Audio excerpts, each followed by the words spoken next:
Hello welcome back to Jaker academy. So ಇವತ್ತಿನ ವಿಡಿಯೋದಲ್ಲಿ ನಾವು ವೆಲ್ಯೂ ಎಜುಕೇಶನ್ ಬಗ್ಗೆ, ಯಾಕಂದರೆ ಆಲ್ರೆಡಿ ಈಗಾಗಲೇ ನಮಗೆ ಪ್ರಿಂಟೆಡ್ ಪ್ರತಿಯೊಂದು ಶಾಲೆಗೆ from class 1 to class 10th ವರೆಗೆ ಮೌಲ್ಯ ಶಿಕ್ಷಣ ಪುಸ್ತಕಗಳು ಬಂದಿದ್ದಾವೆ. ಸೊ ಅದರಲ್ಲಿ ಏನೇನಿದೆ, ಅದನ್ನು ಯಾರು ಟೀಚ್ ಮಾಡಬೇಕು ಎನ್ನುವಂಥದ್ರ ಬಗ್ಗೆ ಸಂಪೂರ್ಣವಾಗಿರುವಂಥ ಮಾಹಿತಿ ಈ ಒಂದು ವಿಡಿಯೋದಲ್ಲಿ ನಾವು ನೋಡ್ತಾ ಸಾಗೋಣ.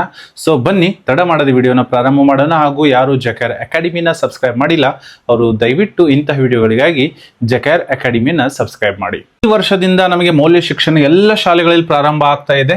2026 ಹಾಗೂ 27ನೇ ಸಾಲಿನಿಂದ ರಾಜ್ಯ ಪಠ್ಯಕ್ರಮದ ಶಾಲೆಗಳಲ್ಲಿ, ಮೇ ಬಿ ಅದು ಗೌರ್ಮೆಂಟ್ ಆಗಿರಬಹುದು, ಆಡೆಡ್ ಆಗಿರಬಹುದು, ಆರ್ ಪ್ರೈವೇಟ್ ಅಂದ್ರೆ ಅನ್ಆಡೆಡ್ ಆಗಿರಬಹುದು, ರಾಜ್ಯ ಪಠ್ಯಕ್ರಮವನ್ನು ಸ್ಟೇಟ್ ಸಿಲೆಬಸ್ ಅನ್ನು ಯಾರು ಟೀಚ್ ಮಾಡ್ತಾ ಇದ್ದೀರಾ ಅವರೆಲ್ಲರೂ ಕೂಡ ಮೌಲ್ಯ ಶಿಕ್ಷಣವನ್ನ ಕಲಿಸಬೇಕಾಗಿರುವಂಥದ್ದು. ಈಗಾಗಲೇ ನಮಗೆ ಗೊತ್ತಿದೆ, 1ನೇ ತರಗತಿಯಿಂದ 10ನೇ ತರಗತಿವರೆಗೆ ಹಲವಾರು ಚಟುವಟಿಕೆಗಳನ್ನ ದ್ವಿಭಾಷೆಯಲ್ಲಿ ಸಿದ್ಧಪಡಿಸಲಾಗಿದೆ. ಕನ್ನಡ ಪ್ಲಸ್ ಇಂಗ್ಲಿಷ್, ಯಾವುದು ಕನ್ನಡ ಪ್ಲಸ್ ಇಂಗ್ಲಿಷ್, ಕನ್ನಡ ಜೊತೆಗೆ ಇಂಗ್ಲಿಷ್ ಎರಡರಲ್ಲಿ ಏನ್ ಮಾಡಿದ್ದಾರೆ, ಅದನ್ನ ಕೊಟ್ಟಿದ್ದಾರೆ. ಬೈ ಲ್ಯಾಂಗ್ವೇಜ್ ಅಲ್ಲಿ ದ್ವಿಭಾಷೆಯಲ್ಲಿ ಅದನ್ನು ಸಿದ್ಧಪಡಿಸಿದ್ದಾರೆ. ಜೊತೆಗೆ 10 ಪ್ರಮುಖ ಮೌಲ್ಯಗಳಿದ್ದಾವೆ, 10 ಕೋರ್ ವ್ಯಾಲ್ಯೂಸ್ಗಳಿದ್ದಾವೆ. 10 ಮುಖ್ಯವಾಗಿರುವಂಥ ವ್ಯಾಲ್ಯೂಗಳ ಮೇಲೆ ಅದನ್ನು ಫೋಕಸ್ ಮಾಡಿದ್ದಾರೆ. ಸೊ ಈ ಒಂದು ಇಂಪ್ಲಿಮೆಂಟೇಷನ್ ಶಿಕ್ಷಕರಿಗೆ ಹೆಚ್ಚಿಗೆ ಹೊರೆ ಆಗ್ತದ, ಅಥವಾ ಇದು ಒಂದು ಇಂಪ್ಲಿಮೆಂಟೇಷನ್ ಗ್ರೌಂಡ್ ಲೆವೆಲ್ ಆಯಿತು ಅಂದ್ರೆ, ಎಲ್ಲ ಕಡೆ ಸಕ್ಸಸ್ ಆಯಿತು ಅಂದ್ರೆ ಮೇ ಬಿ ವಿದ್ಯಾರ್ಥಿಗಳಲ್ಲಿ ಮೌಲ್ಯಗಳನ್ನ ನಾವು ಕಲಿಸಿಕೊಡ್ಬಹುದು. ಆದರೆ ಈಗಾಗಲೇ ಶಿಕ್ಷಕರಿಗೆ ಹಲವಾರು ಕಾರ್ಯಗಳಿದ್ದಾವೆ. ಅವರ ವಿಷಯ ಬೋಧನೆಯನ್ನ ಮಾಡಬೇಕು, LB ಮಾಡಬೇಕು, ಟೆಸ್ಟ್ಗಳನ್ನು ತೆಗೆದುಕೊಳ್ಬೇಕು, ಕ್ವಶನ್ ಪೇಪರ್ ರೆಡಿ ಮಾಡಬೇಕು, ಜೊತೆಗೆ ಮತ್ತೆ ಬೇರೆ ಬೇರೆ ಯಾವುದಾದ್ರೂ ಗಣತಿ, ಇಲೆಕ್ಷನ್ ಡ್ಯೂಟೀಸು, ಅದು ಇದು ಅಂತ ಹೇಳಿ ಹಲವಾರು ಕಾರ್ಯಗಳು ಇದ್ದಾವೆ. ಜೊತೆಗೆ ಇದು ಸಹಿತ ಮೌಲ್ಯ ಶಿಕ್ಷಣವನ್ನು ಇಲಾಖೆ ಈಗ ನಮ್ಮ ಕ್ಲಾಸ್ 1 to 10th ವರೆಗೆ ಸೇರ್ಪಡೆಯನ್ನ ಮಾಡಿದರೆ, ಇದರ ಬಗ್ಗೆ ನಿಮ್ಮ ಅನಿಸಿಕೆ ಏನಿದೆ ಅನ್ನೋದು ಕಮೆಂಟ್ ಬಾಕ್ಸ್ ಅಲ್ಲಿ ನಿಮಗೆ ಖಾಲಿ ಇರ್ತದೆ, ನಿಮ್ಮ ವಿಚಾರವನ್ನ ವ್ಯಕ್ತಪಡಿಸಬಹುದು. ಆದ್ರೆ ಏನು ಮಾಡೋದಕ್ಕೆ ಆಗೋದಿಲ್ಲ, ಯಾಕಂದ್ರೆ ಇಲಾಖೆ ಈ ವರ್ಷದಿಂದನೇ ಮೌಲ್ಯ ಶಿಕ್ಷಣವನ್ನ ದೈಹಿಕ ಶಿಕ್ಷಣ ಸಹಿತ ದೈಹಿಕ ಶಿಕ್ಷಣ ಪುಸ್ತಕಗಳು ಏನು ಪ್ರಿಂಟ್ ಆಗ್ತಾ ಇದ್ದು ಅದನ್ನ ಪ್ರಿಂಟ್ ಮಾಡದೇನೆ ದೈಹಿಕ ಶಿಕ್ಷಣದ ಒಂದಿಷ್ಟು ಮೌಲ್ಯಗಳನ್ನ ಈ ಒಂದು ಮೌಲ್ಯ ಶಿಕ್ಷಣದಲ್ಲಿ ಸೇರಿಸಿ 10 ಪ್ರಮುಖ ಮೌಲ್ಯಗಳನ್ನ ಕೊಟ್ಟಿದ್ದಾರೆ. ಅದನ್ನ ವಿದ್ಯಾರ್ಥಿಗಳಲ್ಲಿ ಬೆಳೆಸಬೇಕು ಎನ್ನುವಂಥದ್ದು. ಒಂದ್ ಕಡೆ ನೋಡಿದ್ರೆ ಇದು ಒಂದು ನೀಡ್ನು ಕೂಡ ಅನಿಸುತ್ತೆ. ಯಾಕಂದ್ರೆ ಇವತ್ತಿನ ಕಾಲಮಾನದಲ್ಲಿ, ಇವತ್ತಿನ ಡಿಜಿಟಲ್ ಯುಗದಲ್ಲಿ ಒಬ್ಬ ಮಗ ತನ್ನ ತಂದೆ ಮಾತನ್ನ ಕೇಳ್ತಾ ಇಲ್ಲ. ಯಾಕಂದ್ರೆ ನಾವು ಶಿಕ್ಷಕರಾಗಿದ್ದೀವಿ, ಆದ್ರೆ ಎಲ್ಲೋ ಒಂದು ಕಡೆ ಮೌಲ್ಯ ಶಿಕ್ಷಣದ ಕಡಿಮೆ ನಮ್ಮಲ್ಲಿದೆ ಎನ್ನುವಂಥದ್ದು ಈ ಒಂದು ಕಾಲದ ಬೇಡಿಕೆನೂ ಕೂಡ ಆಗಿರ್ಬೋದು. ಅದಕ್ಕಾಗಿ ಇಲಾಖೆ ಇಂಪ್ಲಿಮೆಂಟೇಷನ್ ಮಾಡೋದಕ್ಕೆ ಹೊರಟಿದೆ. Class 1 to 10th may be ಈ ಒಂದು ವ್ಯಾಲ್ಯೂಗಳು ವಿದ್ಯಾರ್ಥಿಗಳು ಬಂದ್ರೆ ನಮಗೂ ಕೂಡ ಚೆನ್ನಾಗಿರುತ್ತೆ. ಹಲವಾರು ಶಾಲೆಗಳು ನಾವು ಕೂಡ ನೋಡ್ತೀವಿ, ವಿದ್ಯಾರ್ಥಿಗಳು ಶಿಕ್ಷಕರಿಗೆ ಬೆಲೆ ಕೊಡೋದಿಲ್ಲ, ತನ್ನ ಪಾಲಕ ಪೋಷಕರಿಗೆ, ಸಮಾಜದಲ್ಲಿರ್ತಕ್ಕಂಥ ಹಿರಿಯರಿಗೆ ಅಥವಾ ದೊಡ್ಡವರು ಚಿಕ್ಕವರಿಗೂ ಕೂಡ ಇವಾಗ ಏನ್ ಮಾಡ್ತಾ ಇಲ್ಲ, ಗೌರವವನ್ನ ಕೊಡ್ತಾ ಇಲ್ಲ. ಇದಕ್ಕೆ ಮುಖ್ಯವಾಗಿರುವಂತ ಕಾರಣ ಏನಂದ್ರೆ, ನಮ್ಮ ಹತ್ರ ಮೌಲ್ಯ ಶಿಕ್ಷಣ ಇಲ್ಲ. ನಮ್ಮ ಹತ್ರ ನಾವು ಇಂಟರ್ನೆಟ್ ಇದೆ, 5G ಇದೆ, ನಮ್ಮ ಹತ್ರ ಯಾನಕ್ಕೆ ಹೊಂಟಿದ್ದೀವಿ, ಆದ್ರೆ ಮೌಲ್ಯ ಶಿಕ್ಷಣ ಎಲ್ಲೋ ಒಂದು ಕಡೆ ಅನಿಸ್ತಾ ಇದೆ. ಹಾಗಾಗಿ ಅದೇ ಒಂದು ಸದುದ್ದೇಶದ ಇಲಾಖೆ ಇಂಪ್ಲಿಮೆಂಟೇಷನ್ ಮಾಡಿದೆ. 1 to 10th ರಲ್ಲಿ ಮುಖ್ಯವಾಗಿರುವಂತ 10 ಏನಿರ್ತವೆ ಮೌಲ್ಯಗಳು ಇರ್ತವೆ. 2025-26ರಲ್ಲಿ ಮೌಲ್ಯ ಶಿಕ್ಷಣಕ್ಕೆ ಸಂಬಂಧಿಸಿದಂತೆ ಇಲಾಖೆ ಹೇಳ್ತಾ ಇದೆ, 1 ಲಕ್ಷಕ್ಕೆ ಹೆಚ್ಚಿಗೆ ಜನ ಶಿಕ್ಷಕರನ್ನ 1 ದಿನದ ಮಟ್ಟಿಗೆ ತರಬೇತಿಯನ್ನು ಕೊಟ್ಟಿದ್ದಾರೆ. ಮತ್ತೆ ಈ ವರ್ಷನೂ ಕೂಡ ತರಬೇತಿಯನ್ನು ಆಯೋಜನೆಯನ್ನ ಮಾಡ್ತಾರೆ. 2026ನೇ ಸಾಲಿನ ಮೌಲ್ಯ ಶಿಕ್ಷಣ ತರಗತಿಗಳಲ್ಲಿ ಅನುಕೂಲಿಸುವ ಕುರಿತು ಶಿಕ್ಷಕರಿಗೆ ತರಬೇತಿಯನ್ನು ನೀಡಲು ಯೋಜಿಸಲಾಗಿದೆ. ಈ ವರ್ಷನೂ ಕೂಡ ಏನ್ ಮಾಡ್ತಾರೆ, ತರಗತಿಗಳಲ್ಲಿ ಕಲಿಸ್ಲಿಕ್ಕೆ ಈ ಒಂದು ಟ್ರೈನಿಂಗ್ ಕೂಡ ಬರಲಿದೆ.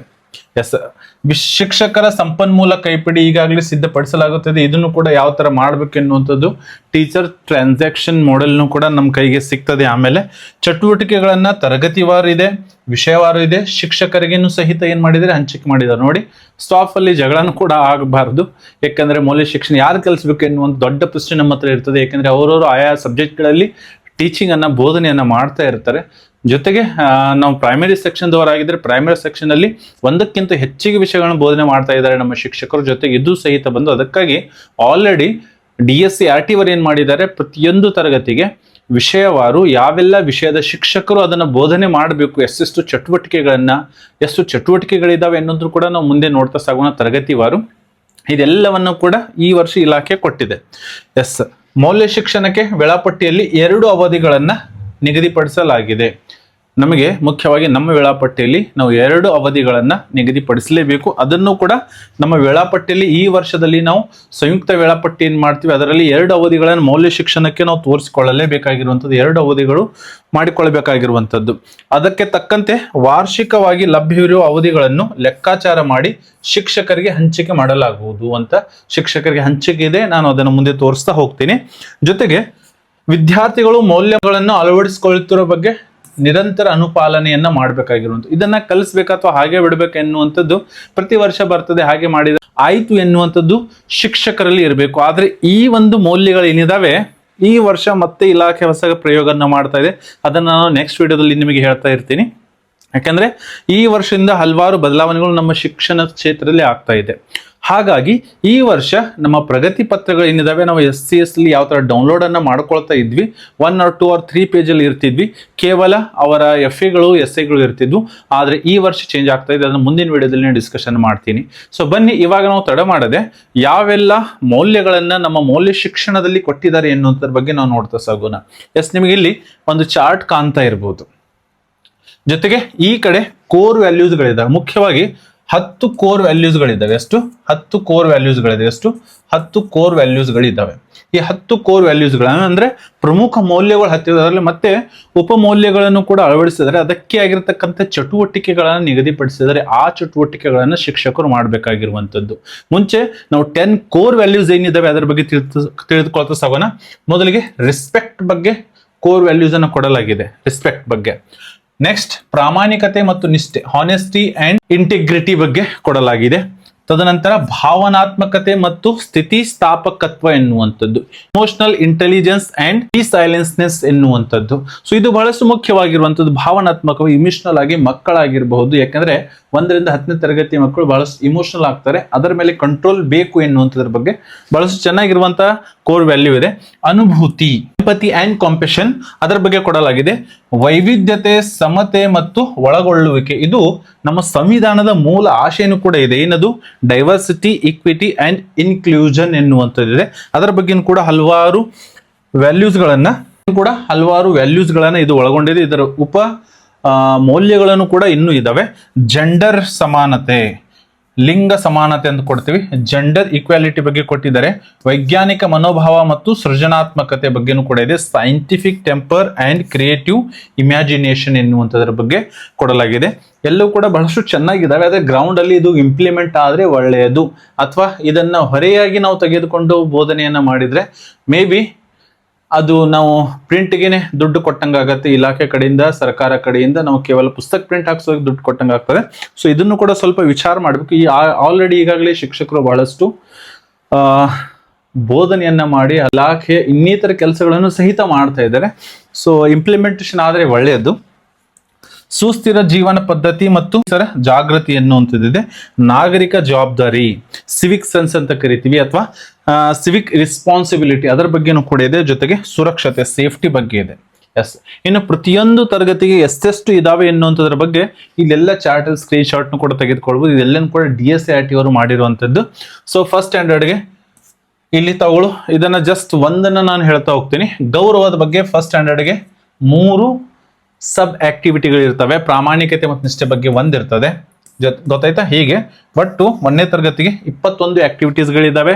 ಸೆಕೆಂಡ್ ಕ್ಲಾಸ್ಗೆ 23 ಇದೆ, ಥರ್ಡ್ ಕ್ಲಾಸ್ಗೆ 21 ಇದೆ. ಹೀಗೆ ಟೋಟಲ್ ಆಗಿ 234, ಎಷ್ಟು?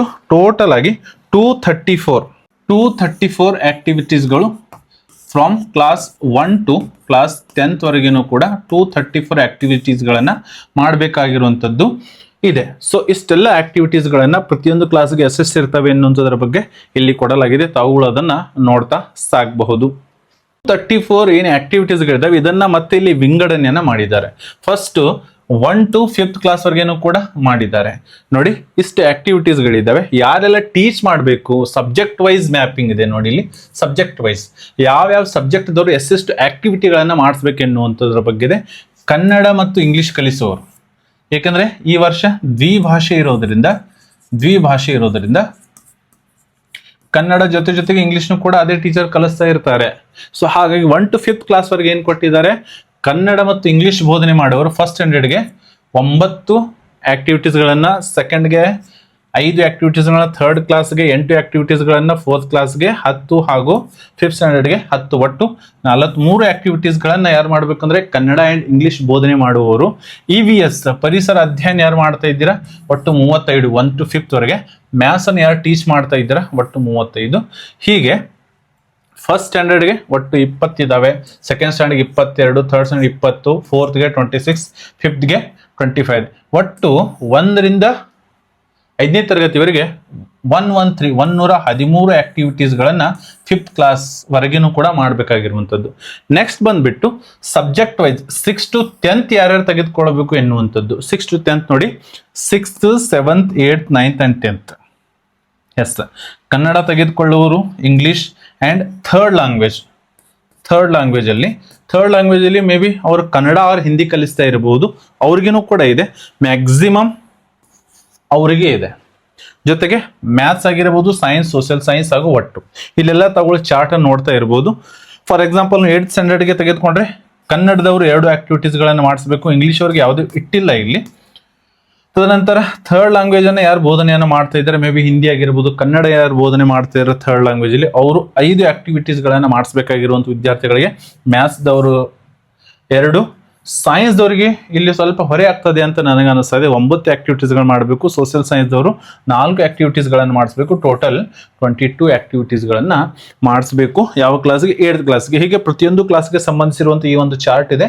ಈ ಒಂದು ಚಾರ್ಟ್ ಮುಖಾಂತರ ಆಯಾ ವಿಷಯ ಶಿಕ್ಷಕರು ಏನು ಮಾಡಬೇಕು, ಆಕ್ಟಿವಿಟೀಸ್ಗಳನ್ನ, ಚಟುವಟಿಕೆಗಳನ್ನು ಏನು ಕೊಟ್ಟಿದ್ದಾರೆ ನಮ್ಮ ಪುಸ್ತಕದಲ್ಲಿ, ವ್ಯಾಲ್ಯೂ ಎಜುಕೇಶನ್ ಪುಸ್ತಕದಲ್ಲಿ, ಅದನ್ನು ಪೂರ್ಣಗೊಳಿಸಬೇಕಾಗಿರುವಂಥದ್ದು ಅವರ ಜವಾಬ್ದಾರಿ ಆಗಿರ್ತದೆ.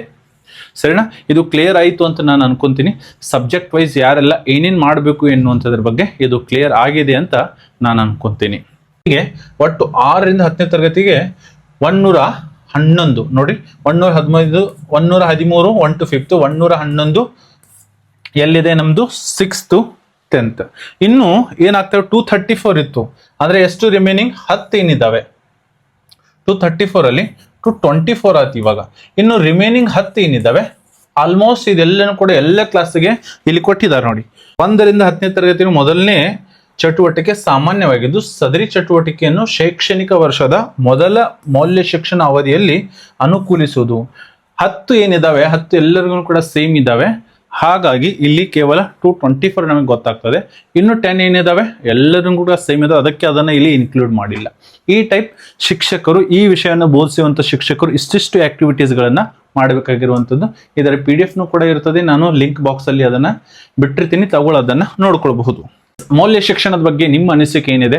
ಇದು ನಮ್ಮ ಗ್ರೌಂಡ್ ಅಲ್ಲಿ ಇಂಪ್ಲಿಮೆಂಟ್ ಆಗತ್ತಾ, ಗ್ರೌಂಡ್ ಲೆವೆಲ್ ಅಲ್ಲಿ, ಗ್ರಾಮೀಣ ಭಾಗದಲ್ಲಿ ಇದು ಇಂಪ್ಲಿಮೆಂಟ್ ಆಗತ್ತಾ? ಶಿಕ್ಷಕರಿಗೆ ಈಗಾಗಲೇ ಹಲವಾರು ಹೊರೆಗಳಿದ್ದಾವೆ, ತನ್ನ ವಿಷಯ ಬೋಧನೆ ಜೊತೆಗೆ ಇನ್ನೂ ಬೇರೆ ಬೇರೆ ಕೆಲಸಗಳು, ಹಲವಾರು ಕೆಲಸಗಳಿದ್ದಾವೆ. ನಾನು ಅದನ್ನು ಒಪ್ಕೊಂತೀನಿ.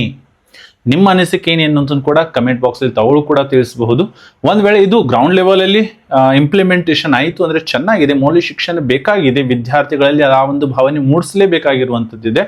ಆದರೂ ಸಹಿತ ಒಂದು ಎಕ್ಸ್ಟ್ರಾ ಕೆಲಸ ಎಲ್ಲೋ ಒಂದು ಕಡೆ ಮತ್ತೆ ಶಿಕ್ಷಕರನ್ನ ಪ್ರೆಷರ್ಗೆ ಒಳಪಡಿಸ್ತೀರೇನು ಎನ್ನುವಂಥದ್ದು ನನ್ನ ಅನಿಸಿಕೆನೂ ಕೂಡ ಇದೆ. ಇದರ ಬಗ್ಗೆ ನಿಮ್ಮ ಅನಿಸಿಕೆ ಏನೇನು ಅಂತ ಕಡೆ ಕಮೆಂಟ್ ಬಾಕ್ಸಲ್ಲಿ ಕಮೆಂಟ್ ಮಾಡಿ. ಇಂಥ ವಿಡಿಯೋಗಳಿಗಾಗಿ ಜಕಾರ ಅಕಾಡೆಮಿನ ಸಬ್ಸ್ಕ್ರೈಬ್ ಮಾಡಿ. ಮತ್ತೆ ನಾವು ಭೇಟಿಯಾಗೋಣ ಮುಂದಿನ ವಿಡಿಯೋದಲ್ಲಿ. ಜೈ ಹಿಂದ್.